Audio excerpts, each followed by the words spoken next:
Bismillahirrahmanirrahim. Assalamualaikum warahmatullahi wabarakatuh. Alhamdulillahi rabbil alamin. Wabihi nasta'in ala umuri dunya waddin. Wa nusalli wa nusallimu ala abdihi wa rasulihi Muhammadin wa ala alihi wa sahbihi ajma'in. Amma ba'du.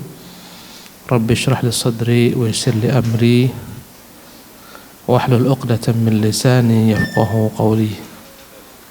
Ya hayyu ya qayyum bi rahmatika astaghitsu aslih li sya'ni kullahu wa la takilni ila nafsi tarfata 'ain.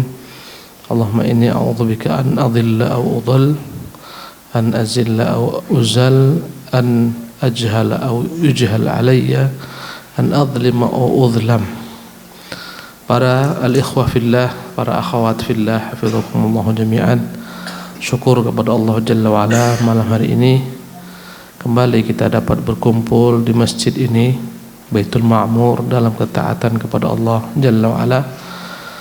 Kita bermohon kepada Allah dengan nama-namanya yang mulia, dengan sifat-sifatnya maha tinggi. Semoga Allah senantiasa menambahkan untuk kita ilmu yang bermanfaat, mendekatkan kita kepada Allah Subhanahu wa taala, dan memudahkan kita, memberikan kepada kita taufik untuk dapat mengamalkan ilmu tersebut kemudian mendakwahkannya. Kita masih dalam pembahasan tentang perkara adabul kasbi wal ma'ash, adab dalam mencari rezeki, ya, adab dalam cari nafkah. Pada kesempatan yang lampau kita telah bahas beberapa anjuran untuk mencari rezeki, ya. Kemudian Al-Imam Ibnu Qudamah rahimahullah menyimpulkan daripada kitab Ibnu Jauzi, ya, bahwasanya akad itu hendaklah mengumpulkan 4 perkara. Pertama as-sihhah, kedua al-adl, ketiga al-ihsan, keempat asy-syafaqatu 'alad din. Kita telah bahas pada kesempatan lampau yang pertama tentang fisihah, bagaimana akad menjadi satu akad yang benar. Ya, apabila dia akad jual beli, maka dalamnya ada 3 hal. Yang pertama adalah orang melakukan transaksi atau al-aqid. Yang disyaratkan orang melakukan transaksi hendaklah orang memang telah memiliki keahlian, berakal, dewasa. Karena itulah mereka sebagian ulama tak membolehkan bertransaksi dengan orang gila atau anak-anak. Ya, kemudian jemaah yang dimuliakan oleh Allah Subhanahu wa taala, adapun orang-orang yang kebanyakan daripada muamalatnya dibangun di atas hal yang menzalimi manusia, hartanya kebanyakan haram, maka orang semacam ini lebih baik tidak bertransaksi dengan mereka. Ya, boleh jadi apa yang mereka jual harta curian dan seterusnya. Kemudian dalam bab jual beli yang kedua adalah al-ma'qud alaih, ya, barang yang dibangun di atasnya jual beli, dan dia adalah harta yang dimaksudkan untuk dipindah tangankan. Dah kita bahas pada kesempatan lampau bahwasanya harta tersebut adalah harta yang dibolehkan. Tak boleh jual beli yang terlarang seperti jual beli anjing, jual beli najis dan semacamnya. Kemudian juga menjual beli yang diharamkan seperti alat musik, gambar-gambar, patung-patung dan yang semacamnya. Kemudian juga dalam hal benda yang diperjualbelikan harus benda yang jelas, ya, dapat diserahkan, bukan sesuatu yang sifatnya tak jelas atau gharar, seperti menjual burung yang terbang di udara, ya, menjual ikan yang masih dalam lautan belum lagi ditangkap dan semacamnya, menjual hamba yang lari. Kemudian yang ketiga lafaz, dan dalam lafaz ini yang penting adalah adanya serah terima yang disebut ijab dan qabul. Kemudian para ulama menyebutkan dalam perkara-perkara yang bukan besar boleh jual beli tanpa akad dalam bentuk lafaz, hanya bahasa isyarat saja, atau yang satu memberi yang satu menerima, namanya bai'ul mu'atat. Dibolehkan jika dipahami dengannya syarat jual beli, isyarat jual beli sebagaimana yang berlaku Banyak di swalayan Anda membeli barang tak berbicara kepada teller atau kasir, Anda ambil saja, serahkan ke dia, dia tak ngomong, langsung dia masukkan ke dalam, ya, scan, kemudian keluarlah harga. Ini boleh-boleh saja. Demikian juga jual beli daripada orang yang bisu. Kemudian pasal berikutnya, ya, hendaklah ditegakkan dalam jual beli ini konsep keadilan, menjauhi segala macam bentuk kezaliman dalam muamalat. Ya, di antara bentuk jual beli yang dalamnya ada unsur kezaliman, sebagaimana yang telah kita bahas, adalah jual beli yang sifatnya monopoli, ihtikar. Sengaja orang-orang yang memiliki modal yang kuat membeli semua barang-barang di pasar agar habis. Ya, dia timbun ketika, jazakallahu khairan, ketika sudah habis barang-barang di pasar, dia yang punya barang dia naikkan setinggi-tingginya, namanya ihtikar. Ini adalah bentuk kezaliman yang menafikan keadilan dalam jual beli. Ya, kemudian juga berbagai macam perkara-perkara seperti najas, ya, atau tipu muslihat dalam berjual beli, mengurangi timbangan dan semacamnya. Ya, kemudian jemaah sekalian, ya, kita pindah kepada fasal berikutnya, faslun fil ihsani bil muamalah. Fasal hendaklah ada ihsan dalam muamalah. Apa itu ihsan dalam muamalah? Ya, Allah Jalla wa Ala berkata, Al-Imam Ibn Qudamah rahimahullah, al-amru tsalits fil ihsani bil muamalah. Ihsan dalam bertransaksi. Waqad amara Allah Ta'ala bil adli wal ihsan. Allah perintahkan manusia untuk menegakkan keadilan dan berbuat ihsan. Fa minal ihsanil musamahatu fil bai'. Di antara bentuk ihsan adalah toleransi dalam berjual beli. Itu di antara bentuk ihsan, toleransi. Wa an la yaghbinahu fil ribhi bima la yataghaban fil 'adah. Jangan sampai mengambil untung yang berlebih-lebihan, berlipat ganda, menyelisihi kebiasaan. Tak boleh. Ikuti harga pasar. Jangan memanfaatkan kejahilan orang. Karena orang tak tahu dibuat harga 50 kali lipat. Ini tidak ada padanya ihsan. Ya, kata beliau, fa amma aslul mughabanah fa ma'dzunun fihi. Mencari keuntungan dalam jual beli diizinkan. Kita jual beli untuk cari untung. Ya. Lianna al-bai'a lirribhi, karena jual beli untuk mencari keuntungan. Walakin yura'a fihi taqrib, tapi hendaklah diperhatikan harga. Jangan dimanfaatkan, ya, situasi kondisi. Fa in badala al-mushtari ziyadatan 'ala ribhi al-mu'tadi li shiddati raghbatihi wa hajatihi fayanbaghi an yamtani al-ba'i' min qabuli dhalik. Bahkan jika seorang pembeli karena hajat yang bersangkutan mau membeli dengan harga berlipat-lipat ganda, hendaklah penjual yang paling baik baginya tidak menerima itu. Misalnya harga handphonenya ini yang normal adalah, ya, 1 juta. Karena betapa butuhnya pembeli, ya, kepada benda tersebut dalam kondisi tertentu dia sangat butuh, ya, maka dia nekat membeli dengan harga yang berlipat ganda menjadi 5 juta contohnya. Sebaiknya jangan diambil manfaat kesempatan ini untuk menerima uang tersebut. Ya, jika dia terima, maka ini tidak disebut ihsan. Ihsan adalah ketika dia tidak mengambil kesempatan. Kemudian wa min dzalika annahu idza arada istifa'a thaman aw ad-dain wa yuhsinu taratan bil musamahah. Apabila dia menuntut hutang, ya, karena ada orang membeli kepadanya dengan jalan berhutang, fa yuhsinu taratan bil musamahah, sebaiknya kadang-kadang dia toleransi, ya, dengan memberi tunda waktu. Ini ihsan dalam berjual beli. Afwan akhi, ya, ana berjanji tanggal sekian tapi ana belum mampu membayar, beri ana tempo. Sebaiknya dalam hal ini, ya, dia beri tempo. Dia katakan, ya, saya beri kepada antum tempo, Ya.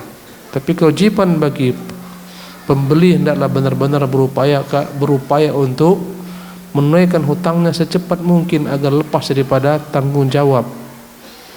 Sebagian pembeli tidak, selama memang tak ditagih, diputar-putarkannya uang kawan sampai akhirnya rugi tumpur bandar. Akhirnya tak bisa bayar kepada orang yang dia hutangi. Ya, ini zalim. Ini adalah kezaliman. Ya, tak boleh semacam ini. Dan hendaklah diupayakan dalam berhutang piutang, ya, dibuat tempo-temponya. 1 bulan kah, 2 bulan kah? Ya. Tujuannya agar orang yang berhutang merasa punya tanggung jawab. Temponya sudah dekat. Kadang kalau tidak diberikan tempo, dia mungkin menganggap tahun depan aja aku bayar, 2 tahun lagi aku bayar, 3 tahun lagi aku bayar. Ya.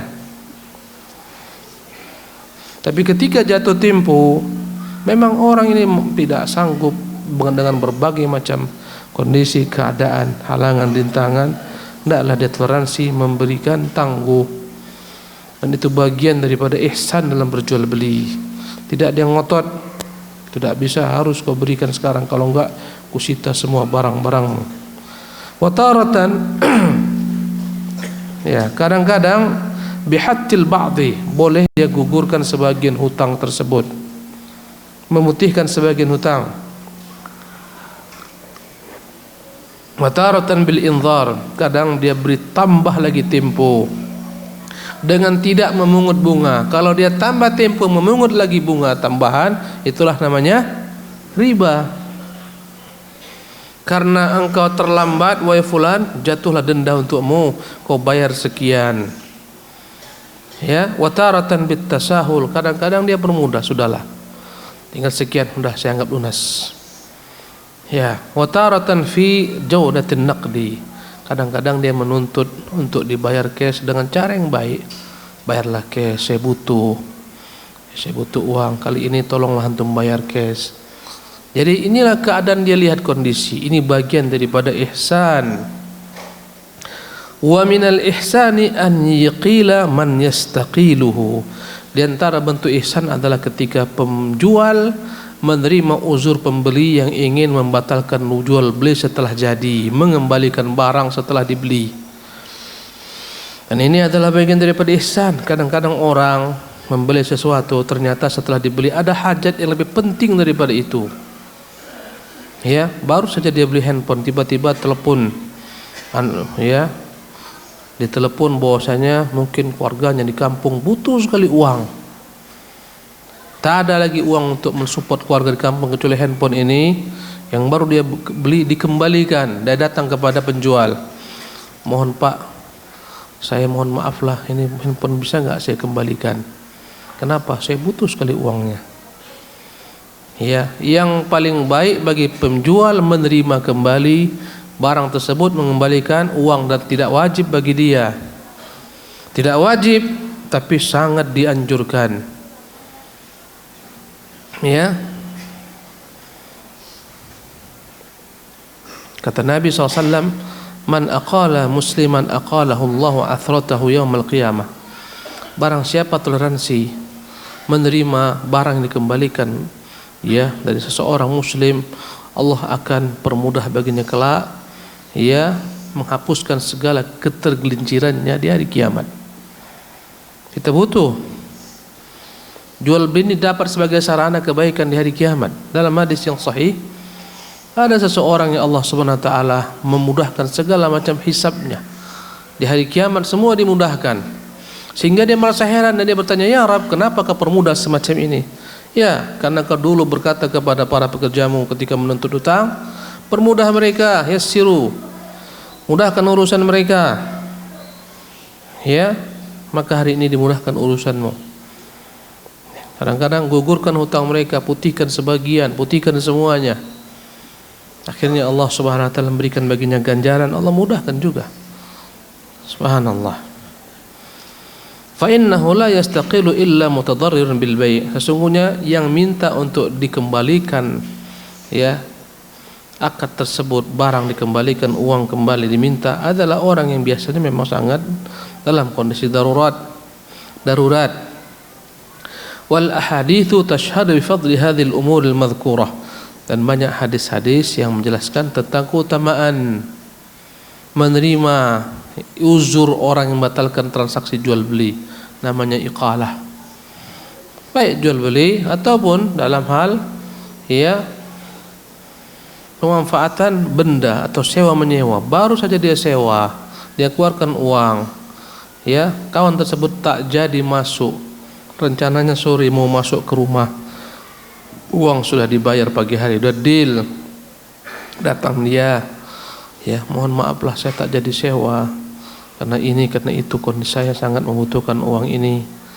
Maka terimalah, itu bagian daripada apa? Ihsan dalam berjual beli. Banyak sekali hadis-hadis menunjukkan keutamaan hal ini. Wa ma li sahibiha minal ajri wath thawab, yang mana disiapkan bagi orang yang mudah dalam bertransaksi semacam ini, dia dijanjikan baginya pahala dan ganjaran dari Allah Subhanahu wa taala. Kemudian berikutnya faslun fi syafaqati tajiri ala dinihi. Fasal berikutnya, hendaklah seorang pedagang senantiasa ya mawas diri, tidak terjebak akhirnya karena sibuk berdagang melalaikan agamanya. Ya harus khawatir dengan agamanya, jangan sampai agamanya tergadai, akhiratnya tergadai gara-gara dunianya. Sebagian orang, dan itu yang paling banyak, lalai dengan dagangnya, ya sibuk dengan pasar dunia, lupa dengan pasar akhirat. Maka adab dalam berjual beli, hendaklah orang ingat, ini berjual beli bukan tujuan. Tujuanku adalah masuk ke pasar akhirat di surga sana, Jannatun Naim. Tujuanku sana, ini semua sarana saja supaya sampai ke sana, tak minta-minta kepada orang, tak menyusahkan orang, bisa menafkahi anak istri, bisa membantu orang lain. Ya, berkata Imam Ibnu Qudamah rahimahullah, al-amr rabi' fi syafaqati tajiri ala dinihi fi ma yakhussuhu wa ya'ummu akhiratahu. Ya. Perkara yang keempat, upaya seorang pedagang untuk senantiasa menjaga agamanya. Ya, dalam berdagang apa yang khusus baginya, dan kembali manfaatnya juga untuk akhiratnya. Jangan hanya dapat manfaat dunia tapi hancur manfaat akhirat, kemaslahatan akhirat. La yanbaghi litajiri an yushghilahu ma'ashuhu an ma'adihi. Jangan sampai seorang pedagang gara-gara sibuk mengurusi kehidupan dunianya lupa kembalinya ke akhirat. Ini paling banyak. Orang semakin dahsyat usaha dagangnya, perdagangannya, PT-nya, CV-nya, semakin dahsyat lupanya kepada akhirat. Lalai, tak sempat lagi ngaji. Kenapa? Sibuk terus berdagang, sibuk terus berpelesir ke sana kemari, musafir, cari barang dan seterusnya, mengumpulkan barang, cari harga murah. Tak ada lagi waktu untuk ngaji. Ya, sibuk dengan berdagang sampai waktu-waktu salat pun dia lalaikan. Bal yura'i dinahu, hendaklah dia perhatikan agamanya, dia jaga agamanya. Wa innama tatimmu syafaqatu ala dinihi bi mura'ati sittati asya'. Maka sesungguhnya orang itu akan dianggap dalam berdagang tapi tetap dapat menjaga akhiratnya jika dia memperhatikan 6 perkara. Kalau 6 perkara ini enggak diperhatikan, berarti dagangannya itu mengganggu akhiratnya. Pertama, husnun niyati fit tijarah. Pertama, hendaklah niatnya baik dalam berdagang. Falyanwi bihal isti'faf 'anis su'al. Hendaklah dalam berdagang niatnya agar dia tidak bergantung dan meminta-minta kepada manusia. Banyak orang meminta-minta di jalan-jalan banyak. bahkan dijadikan profesinya ini profesi yang terkutuk, terlaknat, kecuali terpaksa. Tak boleh minta-minta.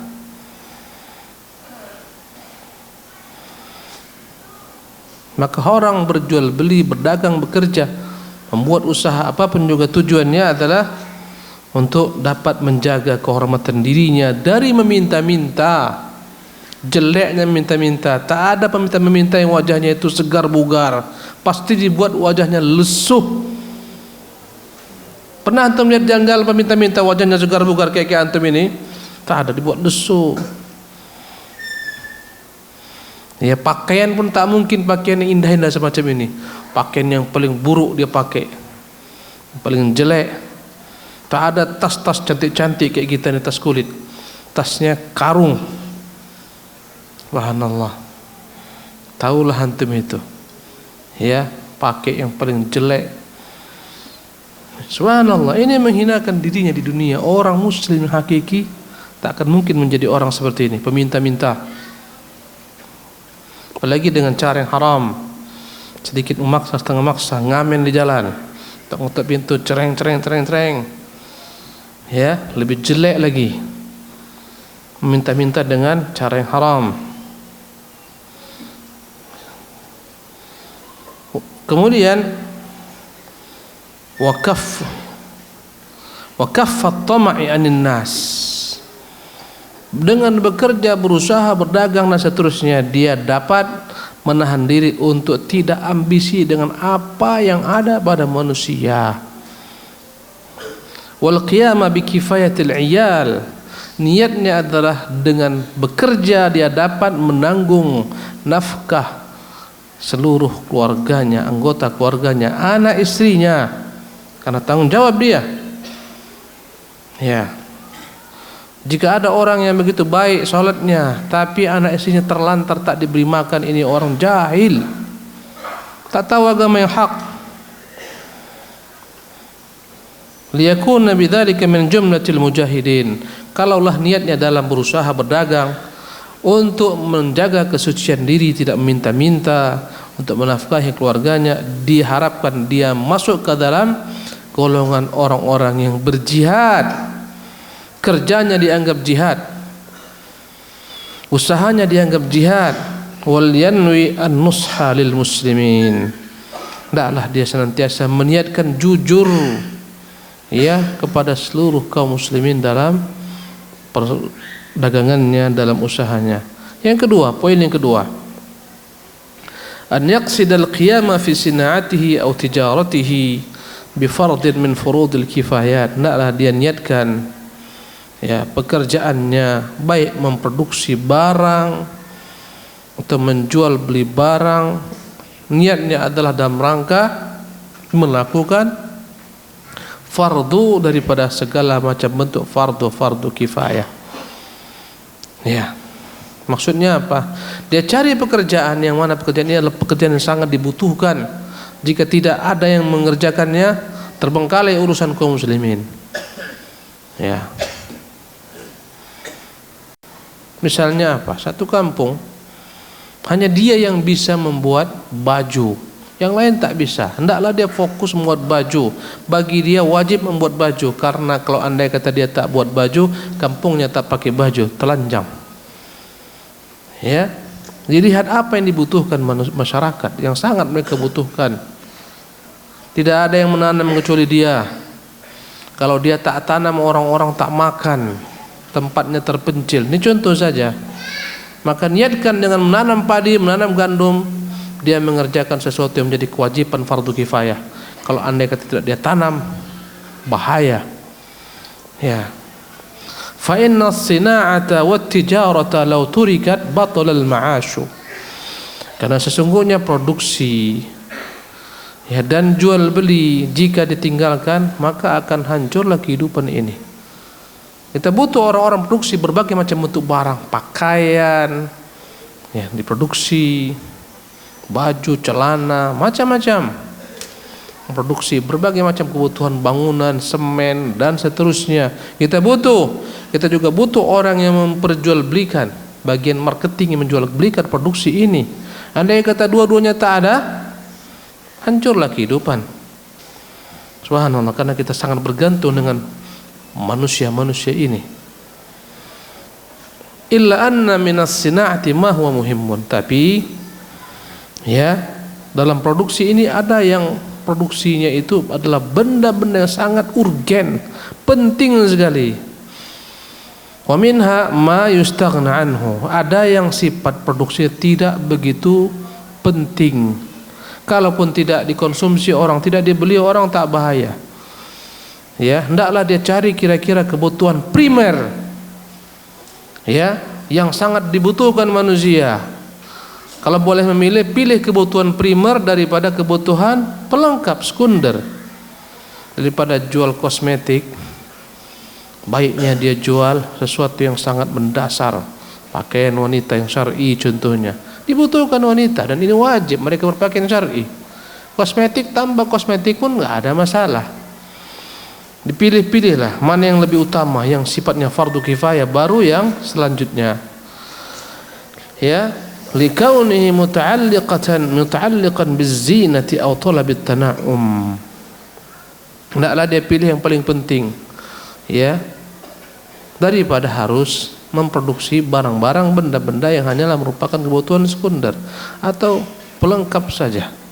Ya, seperti ya, perhiasan dan segala sarana-sarana yang membuat manusia dalam kemewahan. Ya, falyashtaghil bisina'atin muhimmah. Hendaklah dia berupaya untuk memproduksi hal-hal yang sangat penting bagi manusia. Liyakuna qiyamuhu biha kafiyan 'anil muslimina muhimman, agar dengan melakukan hal tersebut dia menjadi ya perwakilan kaum muslimin. Jika tidak dia kerjakan, berdosa semua kaum muslimin. Ketika dia kerjakan, dia dapat pahala wajib. Subhanallah, wajib fardu kifayah.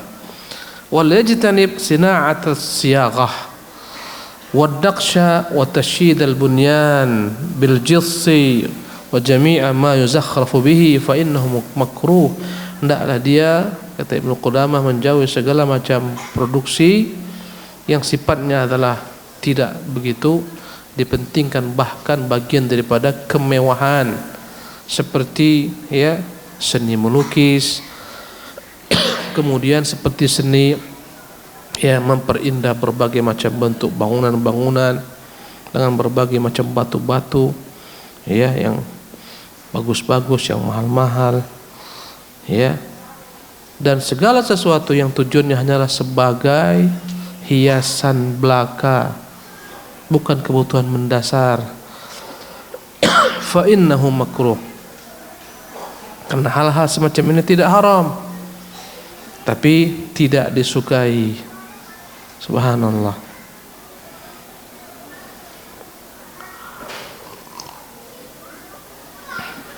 Membuat hiasan-hiasan masjid dimakruhkan.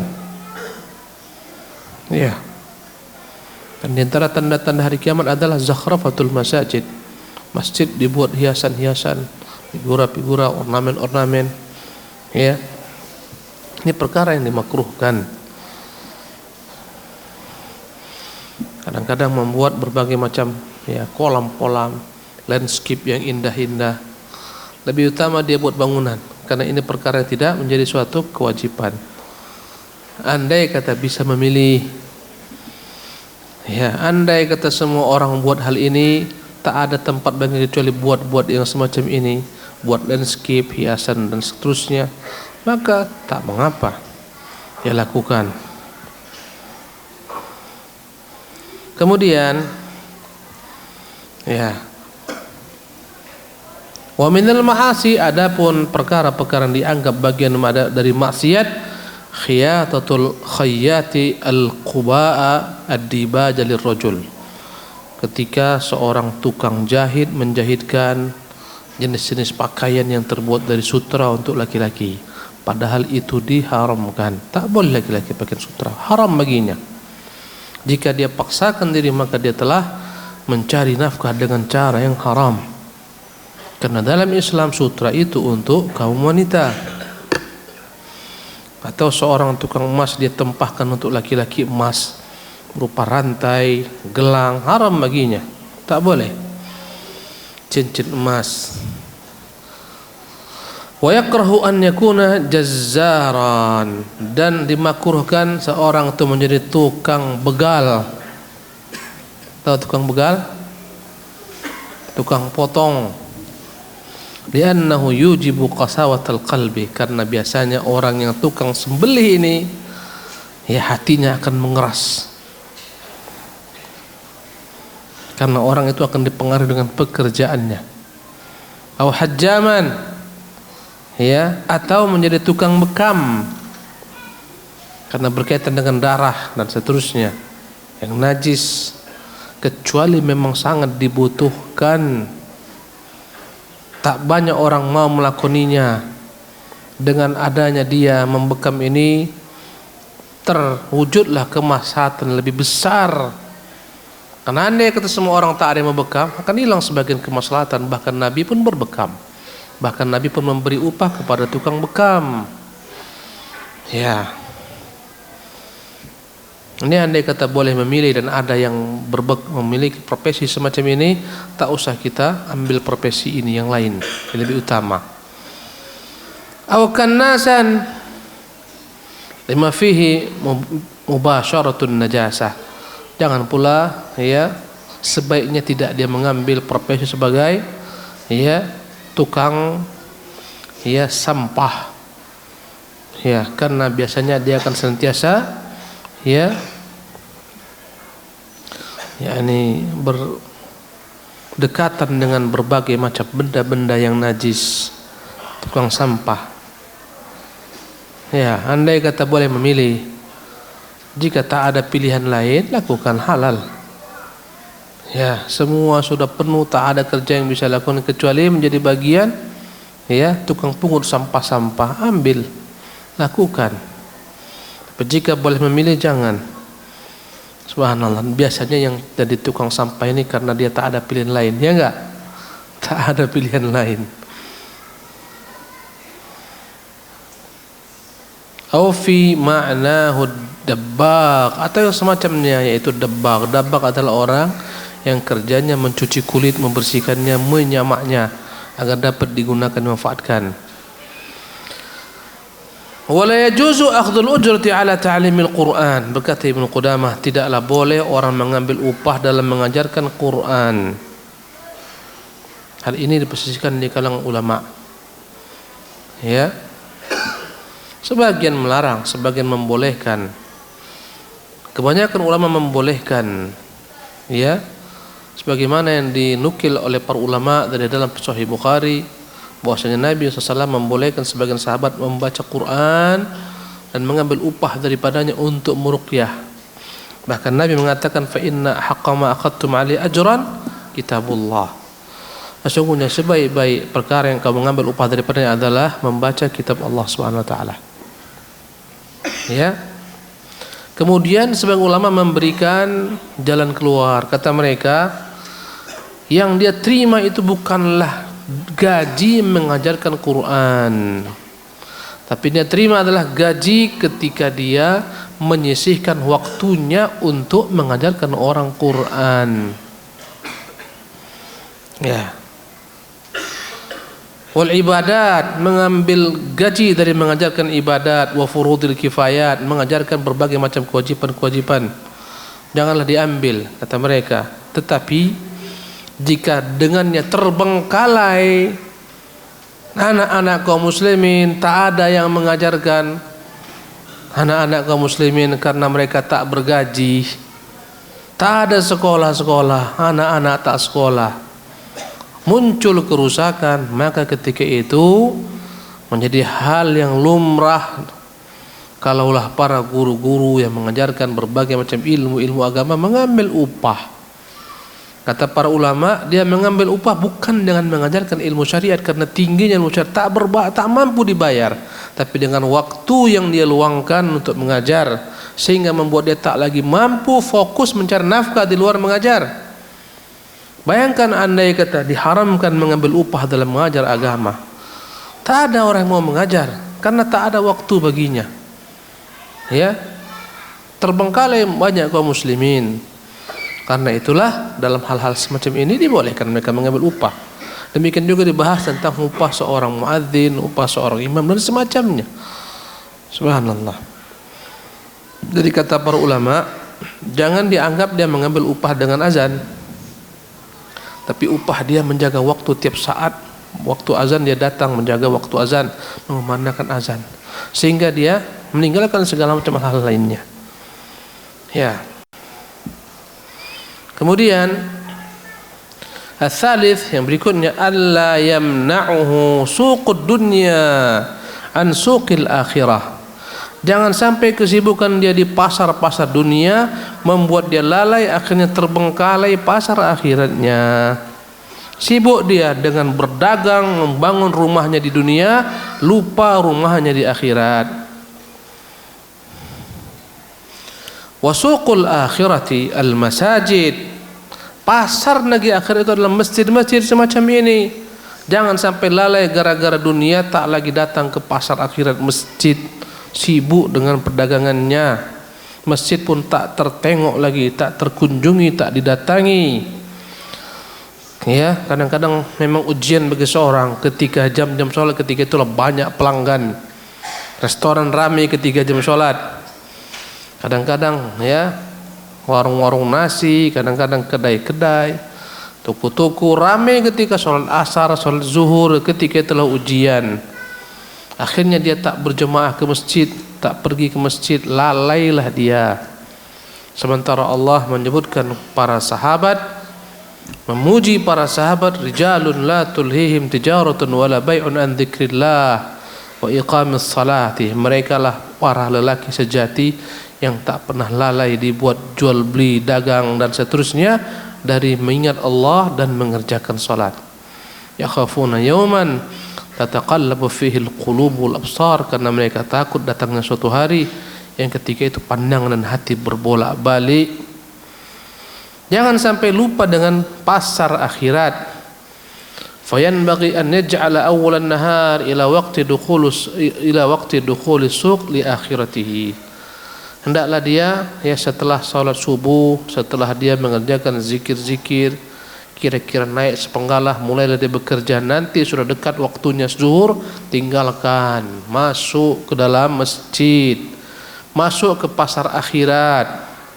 Fayu'adzibu 'alal awrad, dan hendaklah selama dia bekerja di pasar, berjual beli dan membuat berbagai macam usaha, senantiasa menjaga wiridnya, menjaga zikirnya.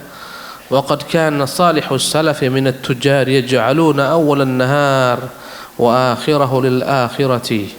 Dan adalah para pendahulu kita as-salafus salih, mereka bagi waktu mereka ya di awal munculnya pagi hari, fajar terbit, awal siang mereka sibuk dalam pasar-pasar akhirat. Di mana? Di masjid-masjid, berzikir, menimba ilmu agama syariat. Nanti ketika mau tenggelam matahari, mereka sudah sibuk kembali di dalam pasar-pasar akhirat. Wa wasatuhu litijarah, di tengah-tengah itulah dia gunakan untuk pasar dunia, berdagang. Wa idza sami'a adzana dhuhri wal 'asr, kalau sudah mendengar dikumandangkan azan zuhur, azan asar, fayanbaghi an yatrukal ma'as, wajib ditinggalkan semua kesibukan dunianya. Istighalan bi ada'il fardhi, dia harus menyibukkan dirinya dalam mengerjakan kewajiban-kewajiban. Yang berikutnya an yulazima, yang keempat, tadi 6 poin kan. Yang keempat, an yulazima dzikrullah ta'ala fi suq, hendaklah dia senantiasa menjaga zikrullah di pasar. Di pasar banyak syaitan, tempat yang dimurkai Allah, dengan banyak berzikir akan menjaganya daripada kemaksiatan, ya, penipuan, kedustaan. Wa yashtaghilu bit tasbihi wat tahlil, hendaklah disibukkan dirinya ketika tak ada orang yang datang berbelanja, sibukkan dengan tasbih, tahlil, perbanyak ungkapan subhanallah, la ilaha illallah. Yang kelima, an la yakuna syadidal hirsi 'ala as-suqi wat tijarah. Jangan sampai dia begitu sibuk dengan pasar dunia, berdagang, ambisi yang berlebih-lebihan. Fala yakunu awwala man yadkhulus suqa. Jangan tampakkan ambisi sehingga dialah yang pertama kali ada di pasar. Jam 3 malam sudah ada di standby di pasar. Wala akhira man yakhruju minha, jangan sampai dia pula dikenal orang yang paling terakhir menutup warungnya di pasar, menunjukkan ambisinya berlebihan kepada dunia. Allahu Akbar. Itulah yang kita lakukan. Ya, kalau andai kata ada perkara dunia itu kita dahulukan, perkara akhir nanti aja lah itu. Ya, pagi hari ada kajian macam-macam. Ini waktuku, ini waktu paling beruntung, ini sibuk. Ya, nanti ketika sore hari pun demikian. Ya. Yang keenam, alla yaqtasira ala ijtinabil haram. Seorang hendaklah jangan hanya mencukupkan diri menjauhi hal-hal yang haram saja, jangan. Bal yatawaqqa mawaqi'asy syubah. Tapi hendaklah menjaga dirinya jangan terjebak dalam berbagai macam perkara yang remang-remang. Bukan hanya yang haram saja, yang samar-samar dia tinggalkan. Wa mawadhi'ar riyab, hal-hal yang membuat dia ragu. Wala yaqifu ma'al fatawa. Jangan senantiasa dia itu berhenti dengan fatwa yang dia minta kepada orang. Bal yastafti qalbahu. Lebih baik tanyakan hatinya, kira-kira merugikan orang tidak perbuatannya ini. Jangan selalu minta fatwa. Dalam pengertian, tanyakan dulu hatimu, yang kubuat ini merugikan orang enggak? Iya. Sebagian orang sudah masukkan barang herbal. Ya. Dengan harga sekian. Ya, dia masuk dengan harga di bawah, dibantingnya harga. Tanyakan hatimu, enak enggak andai kata kau dikerjai seperti itu? Ya, dia tawari kepada pedang, "Pak, berapa ngambil ini?" "Sekian." "Mahal kali itu, Pak, sama saya aja murah nih. Saya kasih ini." "Murah sekali, ambil." Subhanallah. Ya, akhirnya ya diambil barang tersebut. Bagaimana barang lama? Letakkan di belakang. Zalim. Tak boleh seperti itu. Jika kau lihat ada orang telah masukkan benda tersebut ke dalam satu toko, barangnya sama, produksinya sama, semua sama, jangan kau masukkan lagi, cari perkara. Cari tempat yang lain. Ini namanya etika berbisnis. Ya. Jangan yang penting kau untung. Berapa banyak orang akhirnya subhanallah gara-gara kezaliman hilang keberkahan. Berapa banyak orang jual herbal bukan cari untung. Subhanallah, tapi cari musuh. Berantem, tak mau lagi cakapan, pecah hatinya. Gara-gara dunia pecah hati, kesian. Subhanallah. Tak mau lagi tegur sapa, muncul kebencian. Tapi di sini tak ada itu. Jemaah ini mantap-mantap semua nih, mantap-mantap pedagangnya ini semua. Tak ada yang seperti itu. Gimana? Setuju? Setuju. Ya.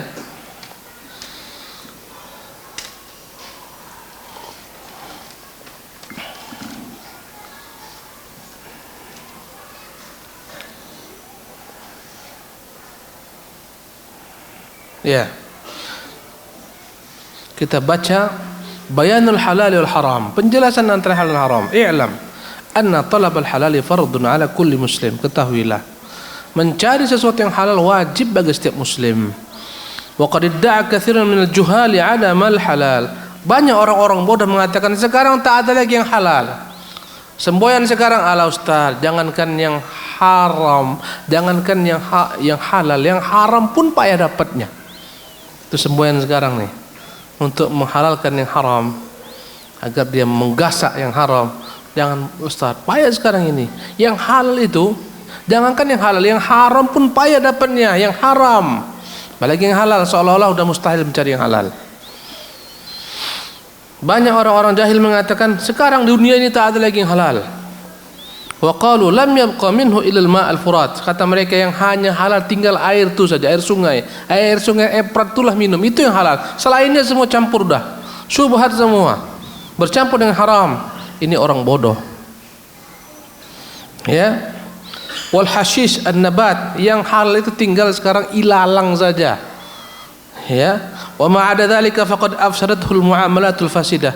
Selain daripada kedua benda ini, air sungai Efrat dan ilalang yang ada, semuanya telah rusak karena rusaknya muamalat.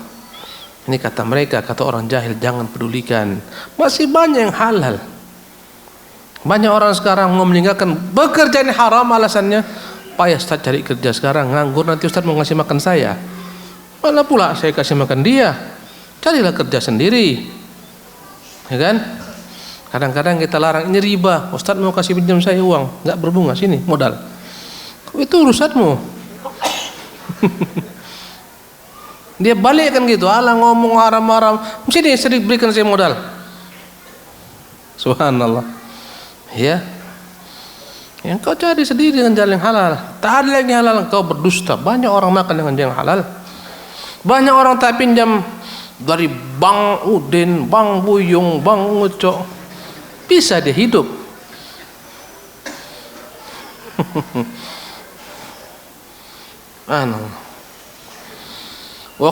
Kata mereka, falamma waqa'a lahum hadha wa 'alimu annahu la budda lahum min al-aqwat tawassa'u fi syubhati wal haram. Ketika mereka katakan sudahlah tak ada lagi yang halal, lambat laun akhirnya mereka pun memperluas perkara-perkara syubhat dan perkara-perkara haram. Bagaimana yang tadi saya katakan, tak ada lagi sekarang yang namanya halal, sudahlah yang haram pun menjadi halal sekarang karena tak ada lagi yang halal. Wa hadza min al-jahli wa qillatil ilmi, inilah bentuk kebodohan karena sedikitnya ilmu. Fa inna fi sahihain min hadits Nu'man bin Bashir, dalam hadis sahih Bukhari Muslim dari jalan Nu'man bin Bashir radhiyallahu anhu, bahwa Nabi SAW bersabda, al halalu bayyin wal haram bayyin. Yang halal itu jelas, yang haram pun jelas. Wa bainahuma umurun mustabihat, antara keduanya ada perkara yang samar-samar. Walamma kanat hadhihi ad-da'wa min haulal juhal bid'ah qad amma darruha, alangkah ya dahsyatnya dakwaan orang-orang bodoh ini, tak ada lagi sekarang yang halal, yang haram pun gak sah saja adalah merupakan bid'ah yang telah menyebar bahayanya. Wastatara fid dini syararuha, menyebar kejelekannya dalam agama ini, akhirnya orang tak lagi merasa jengah ketika melakukan berbagai macam perkara yang haram karena menurutnya tak ada lagi yang halal. Wajib kashful ghita' an fasadiha bil irsyad ila mudrik al farqi bain al halal wal haram wa syubhah. Maka wajib kita singkap perkara ini, ya, kita beri keterangan petunjuk agar orang dapat membedakan antara yang halal dan yang haram dan perkara yang syubhat. Wa nahnu nuwaddihu dzalika fi aqsam, akan kami jelaskan hal ini dalam beberapa poin. Pertama, fi fadilati talabil halali wa dhammil haram, agama kita menganjurkan mencari yang halal, mencela yang haram. Ya, wa darajatul halali wa darajatul halali al halali wal haram, dan halal itu pun bertingkat-tingkat sebagaimana haram pun bertingkat-tingkat, tak sama. Wa qala ta'ala, Allah berfirman, ya ayyuhar rusulu kulu minat thayyibat. Allah berfirman, wahai para rasul, makanlah yang baik-baik, wa'malu salihah, beramal salihlah. Wa thayyibatul halal, makan yang baik-baik itu maksudnya adalah makan yang halal. Fa amara bidzalika qabla amal, Allah perintahkan kita makan yang halal sebelum bekerja. Wa qala fi dhammil haram, Allah berfirman dalam mencela hal-hal yang haram, wala ta'kulu amwalakum bainakum bil batil, jangan kalian memakan harta sama kalian dengan jalan-jalan yang batil. Ila ghairi dzalika minal ayat, dan ayat-ayat lainnya. Wa an Nabi Hurairah radhiyallahu anhu qala, dari Abu Hurairah semoga Allah meridhoinya, dia berkata, qala Rasulullah sallallahu alaihi wasallam, Rasulullah bersabda, ya ayyuhan nas, wahai sekalian manusia, innallaha thayyibun la yaqbalu illa thayyiban, Allah zat yang baik, tidak menerima kecuali yang baik. Wa dzakarul haditsa ila qawlihi, dan Rasulullah menemukan hadisnya sampai pada perkataan beliau, thumma dzakara ar-rajula yutilu safara, Nabi menyebutkan seorang laki-laki yang berjalan panjang musafir, asy'atha akbar, rambutnya berdebu, bajunya kusut masai, yamuddu yadayhi ila sama, menengadahkan kedua tangannya ke langit berdoa, berkata, ya Rabb, Tuhan, wa mat'amu haram, padahal makanannya haram, wa masyrabuhu haram, minumannya haram, wa malbasu haram, pakaiannya pun haram. Semuanya dapatkan dari hal yang haram, pakaiannya, minumannya, makanannya. Wa ghudhiya bil haram, bahkan dia besar dengan sesuatu yang haram. Fa anna yustajabu lidzalik, bagaimana mungkin dikabulkan Allah doanya? Rawahu Muslim. Wa ruwiya fi dzalika ghairu hadits, masih banyak hadis-hadis lainnya. Wa ruwiya anna Sa'dan sa'ala Rasulullah sallallahu alaihi wasallam an tustajaba da'watuhu.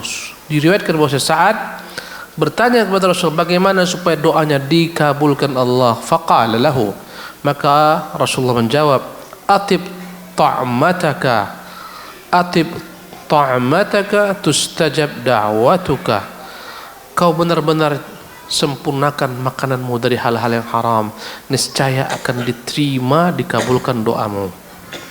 Wa qad kana salafu yanzuruna fil halal wa yadqiquna fihi, dan sungguh ulama terdahulu, sungguh generasi terdahulu, mereka benar-benar menilik segala sesuatu itu apakah dia halal atau tidak, dan mereka benar-benar cermat dalam menelitinya. Subhanallah. Ya.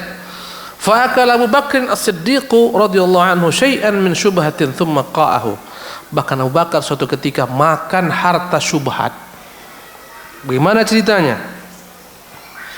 Abu Bakar punya seorang budak. Iya. Budaknya ini dahulu di zaman yakni jahiliyah berlagak menjadi dukun. Yatakahan.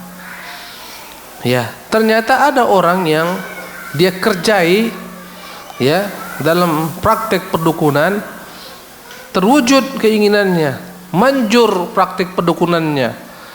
Ya, setiap hari Abu Bakar Siddiq itu senantiasa bertanya kepada budaknya, tiap kala dia bawa ya uang daripada hasil bekerja, diserahkannya kepada Abu Bakar. Ini halal tidak? Halal. Bawa makanan halal tidak? Dari mana kau dapat? Setiap hari dia tanya. Suatu hari dia tak tanya, ada makanan, langsung dia makan. Setelah dia makan dia ragu, tak aku tanya sebelumnya ini. Budak, sini dulu. Ini dari mana kau dapatkan? Oh begini Tuhan, dulu aku berlagak jadi dukun, aku kerjai orang, dan akhirnya berhasil terwujud. Dia belum sempat bayar. Tadi dibayarnya itu, yang kau makan tuh bekas dulu kerjaku menjadi dukun. Seketika dicongkel Abu Bakar ke mulutnya, dicongkel. Hampir-hampir dia mati karena kesulitan untuk mencongkel, mengeluarkan apa yang dia makan. Hampir-hampir nafasnya, jiwanya keluar bersama muntahnya, sampai muntah-muntah. Ya, subhanallah. Ditanya oleh orang-orang sekitarnya, anak-anaknya, kan engkau tak tahu, aku tak mau dalam tubuhku masuk benda yang haram. Congkelnya, subhanallah. Inilah namanya ya menjauhi perkara-perkara yang syubhat, padahal dia tak tahu. Subhanallah. Jemaah yang dimuliakan oleh Allah Subhanahu wa taala. Ya. Kita baca satu paragraf lagi boleh? Saya tengok antum udah mulai-mulai nih. Faslun fi darajatil halal wal haram. Fasal tentang tingkatan-tingkatan yang halal dan haram. I'lam anna al-halala kulluhu thayyibun. Ketahuilah yang halal itu semua baik. Walakin ba'dhu atyab min ba'din, tapi sebagian hal lebih baik daripada sebagian yang lainnya. Ya. Wal haramu kulluhu khabith, semua yang haram itu jelek. Walakin ba'dhu akhbath min ba'din, tapi sebagian haram lebih buruk daripada sebagian lainnya. Kama anna at-tabiba yahkumu ala kulli hulwin bil hararah, sebagaimana seorang dokter memberikan keputusan setiap yang manis itu akan membuahkan panas dalam tubuh. Kalori yang kita makan itu akan membuat tubuh panas dengannya. Itu kata tabib. Walakinnahu yaqulu, tapi tabib akan merinci, hadza harun fi darajatil ula, ini sangat bersangatan panasnya efeknya kepada tubuh. Wa hadza fi darajatil tsaniyah, benda ini panasnya tingkat kedua. Wa hadza fi tsalitsa, benda ini makan ini panasnya tingkat ketiga. Wa hadza fi rabi', ini tingkat keempat. Itulah perumpamaannya. Mithalu dzalika fil haram, maka haram pun bertingkat-tingkat. Al-ma'khudhu bi'aqlin fasid, jual beli dengan akad yang rusak, haram adalah perkara yang haram. Ya, walakinnahu laysa fi darajatil maghsubi ala sabil qahri, tapi tak sama dengan sesuatu benda yang diambil dengan jalan merampok dengan paksa, itu haram transaksinya, ini haram, sama-sama haram. Mana lebih dahsyat keharamannya? Yang diambil dengan jalan dirampok. Balil maqsubu aghla, tentunya yang dirampoknya lebih dahsyat keharamannya. Idz fihi idza'ul ghair, karena dia menyakiti orang. Wa tarku tariqi syara' fil iktisab, meninggalkan perintah syariat mencari yang halal. Wa laysa fil uqudil fasidati illa وليس في العقود الفاسدة إلا ترك طريق التعبد فقط وكذلك المأخوذ ظلما من فقير أو صالح أو يتيم. Demikian juga contoh-contoh lainnya adalah mengambil harta anak yatim yang miskin, mengambil harta orang saleh tak sama dengan mengambil harta orang yang fasik, berbeda. Mengambil harta anak yatim tak sama dengan mengambil harta orang kaya. Akhbathu wa aghladu minal ma'khudhi min qawiyyin, ini lebih dahsyat keharamannya dibandingkan mengambil harta dari milik seorang yang kuat, yang kaya atau fasik. Maka bertingkat-tingkat. Insyaallah di kesempatan yang datang kita akan jelaskan juga pembagian al-wara', pembagian wara' dalam berusaha. Demikianlah kajian kita pada malam hari ini kita padakan. Semoga Allah Subhanahu wa taala menjaga kita daripada harta-harta, jangan sampai masuk ke dalam tubuh kita kecuali yang halal. Amin ya rabbal alamin.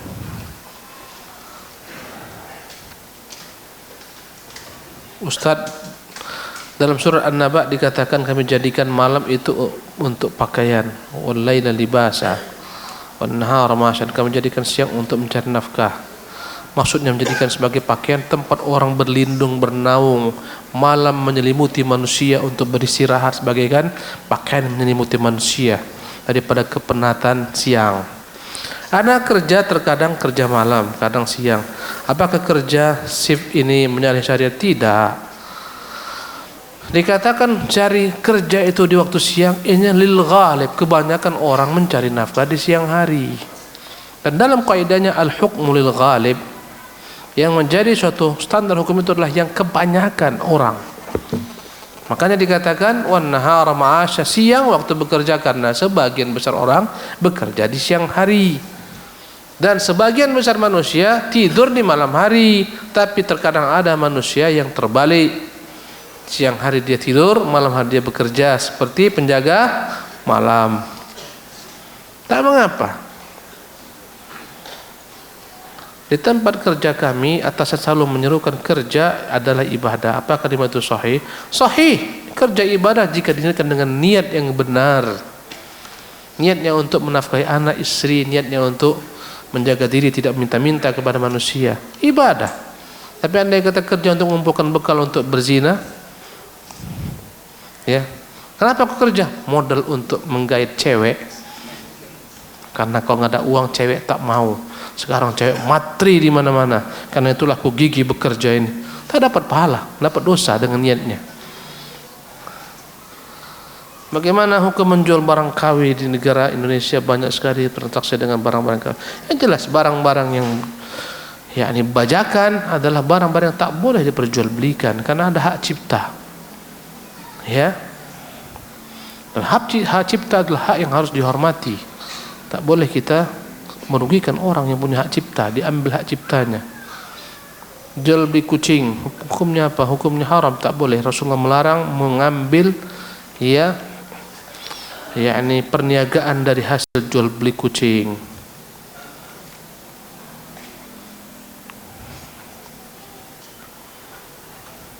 Bagaimana hukumnya mencicip buah yang dijual belikan oleh pedagang buah sedangkan saya belum berniat dalam membelinya? Andai kata uruf kebiasaan membolehkan orang untuk mencicipi 1-2 buah, akhirnya membeli atau tidak, menjadi kebiasaan halal karena izin dia. Yang tak boleh adalah jika mereka tak izinkan. Pak, jangan cicipin, habis nanti ini bapak tak beli, rugi saya.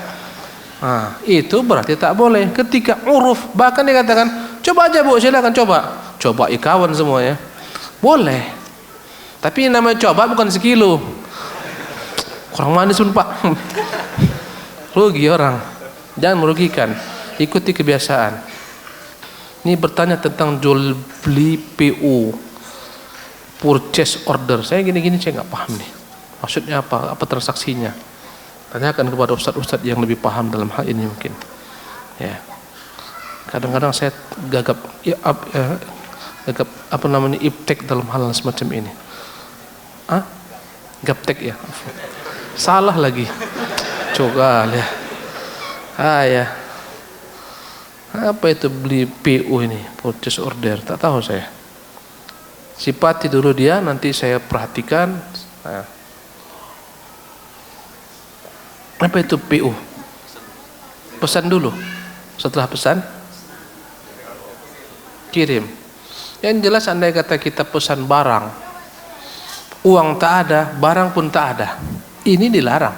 Jual beli yang tak mengikat, namanya bai'ul kali bil kali, bai'ud daini bid daini, jual beli angin dengan angin.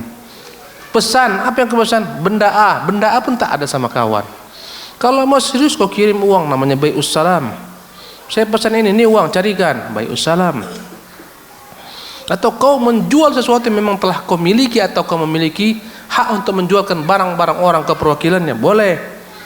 Ya, harus ada satu daripada keduanya, harus ada barang dulu atau uang dulu, atau ada dua-duanya. Yang tak boleh tak ada dua-duanya. Dibuatlah kesepakatan deal padahal uang tak ada, barang pun tak ada. Inilah namanya jual angin dengan angin.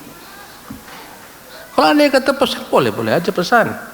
Para sahabat memesan gandum dari negeri Syam, mereka bayar, nanti dibayar dalam musim berikutnya. Boleh, namanya bai'us salam atau salaf. Itu PO. Ya, kok kayak gitu? Bisa saya jawab.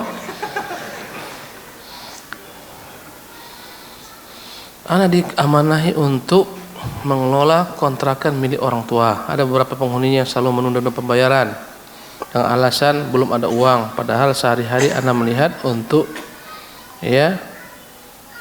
rokok ada. Parah. Untuk menagih janjinya dengan sedikit keras, Anda takut zalim kepada orang lain. Mohon nasihatnya Ustaz, bagaimana Anda bersikap? Allahu a'lam. Antum timbang-timbang masih masalah mudarat. Bisa antum buktikan, kau bilang kau tak ada uang, merokok kau tiap hari. Ini rokok dapat nih Pak. Contohnya. Pandai-pandailah. Gimana caranya? Buat kesepakatan misalnya. Kesepakatan sebelum menyewa. Poin-poinnya A, B, C, D. Di sini wajib membayar sebelum tanggal sekian. Andai kata konsekuensi membayar, maka siap-siap untuk kami ungsikan. Contohnya, Pak, ini kesepakatannya. Bapak siap menyewakan tempat ini? Ini baca. Sepakat. Oke, tanda tangan. Udah. Terlambat Pak, ini kesepakatan kita. Tolong lagi nih, lihat benar enggak dia. Andai kata benar-benar, beri uzur. Andai kata tak benar-benar, ini kesepakatan Pak, mohon maaf lahir batin Pak ya. Tak ada makan siang gratis. Katakan demikian. Ya, wallahu a'lam. Demikianlah ikhwati kiram, kajian kita malam hari semoga bermanfaat. Wassallallahu wasallam Muhammadin wa akhiru da'wana alhamdulillahi rabbil alamin. Assalamualaikum warahmatullahi wabarakatuh.